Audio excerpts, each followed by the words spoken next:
යාළුවනේ ඔයාලා දුම් පිට වෙන රතු පාටට ගිනි පිට වෙන විශාල කඳු ගැන අහලා තියෙනවා නේද?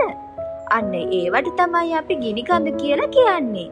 අද අපි බලමු මේ ගිනි කන්දක් කියන්නේ මොකක්ද කියලා. අපි ඉන්න මේ පොළව උඩ හරිම සිසිලයි නේද? ඒත් ළමයි දන්නවද? පොළව යට ගොඩාක් ගැඹුරට ගියොත් ඒ හරිම රස්නේ. ඒ රස්නෙට ඒ තියෙන ලොකු ගල් පවා දිය වෙලා තියෙන්නේ. ඒ දියවුණු ගල් වලට අපි කියන්නේ මැග්මා කියලා. මේ මැග්මා වලට පොළොව යට තවත් ඉන්න බැරි වුණාම ඒගොල්ලෝ තදින් තද වෙලා පොළොව හිල් කරගෙන උඩට එන්න හදනවා.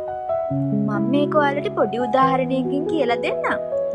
ඔයාලා සෝඩා බෝතලයක් හොඳට හොලවලා එකපාරටම ඇරියොත් මොකද වෙන්නේ? සෝඩා ඔක්කොම විසි වෙලා උඩට යනවා නේද?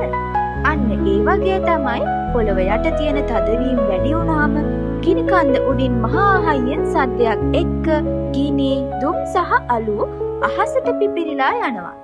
එහෙම එළියට ඇවිත් ගිනි කන්ද දිගේ ගලාගෙන යන යතු පාට ගිනි වතුර වලට අපි කියන්නේ ලාවා කියලා.